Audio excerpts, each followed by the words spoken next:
News 360 में बढ़ते अगली खबर की तरफ, जो यूपी की सियासत से जुड़ी हुई है, जहां समाजवादी पार्टी ने लखनऊ में ब्राह्मण नेताओं की बैठक बुलाई। इस बैठक के बाद प्रदेश की सियासी पारा हाई हो गया है।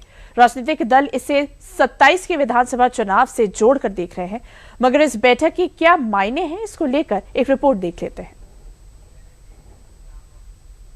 ब्राह्मण समाज को मैं धन्यवाद दूंगा कि पॉलिटिकल के रूप में, स्पीकर के रूप में जाना जाता है, सदियों से नेतृत्व किया है और भारतीय सभ्यता का पूजक और समर्थक रहा है। आजमगढ़ के गृह प्रवेश में 6 गो पंडित जी के ले जाकर गृह प्रवेश करा लिए और यादव से कहा, यादव समाज के लोगों तुम्हारे पास ज्ञान नहीं है, तुम्हारे पास विद्वत्ता नहीं है। अब बतावा, ब्राह्मण के समझाओ या तुम?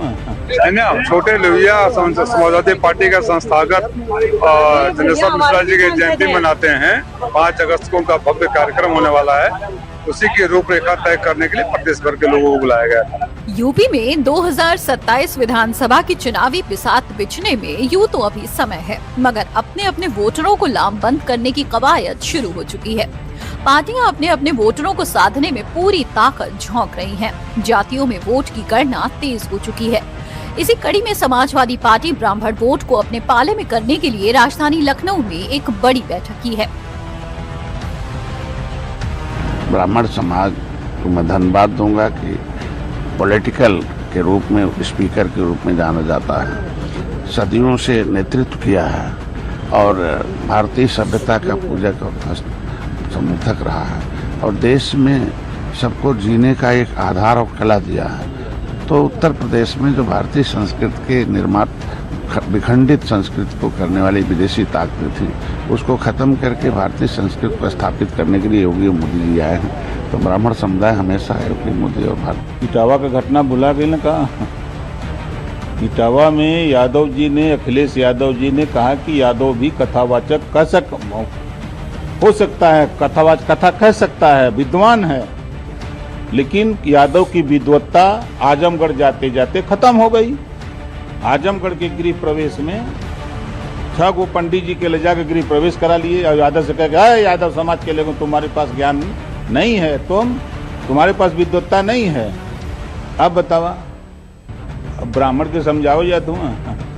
क्या सबको साथ लेके समाजवादी पार्टी को आप लोग आगे बढ़ाइए और आप एक ताकत हो, आप मन बना लो, क्योंकि आपके साथ है न्याय भी बहुत हुआ।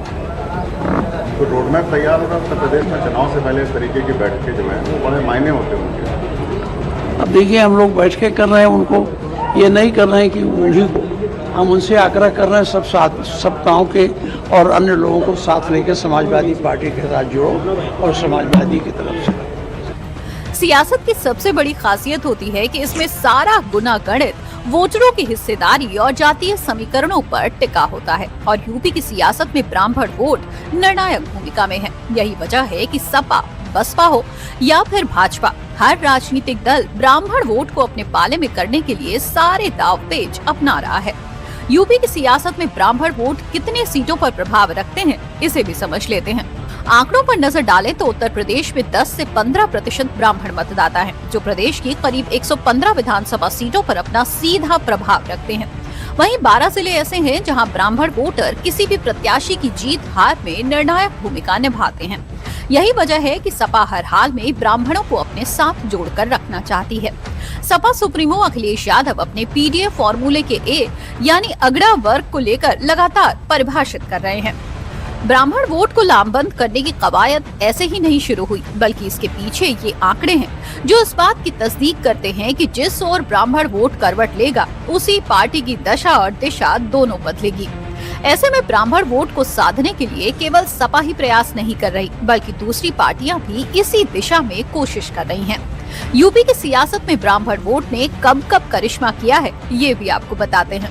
यूपी की राजनीति में ब्राह्मण मतदाता और उनके प्रतिनिधित्व का असर लंबे समय से सत्ता की दिशा तय करता रहा है।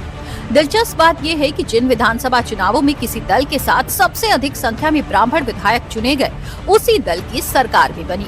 साल 2007 के विधानसभा चुनाव में बहुजन समाज पार्टी ने दलित, मुस्लिम और ब्राह्मणों को साथ जोड़कर सफल सोशल इंजीनियरिंग का प्रयोग किया था।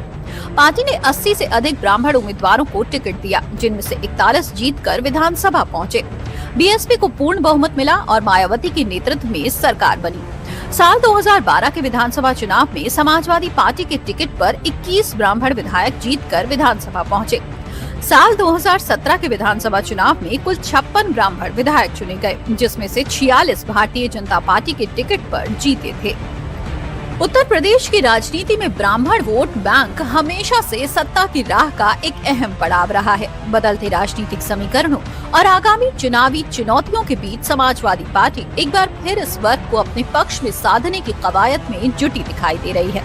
ऐसे में देखना दिलचस्प होगा कि इस बैठक से सपा को क्या हासिल होता है।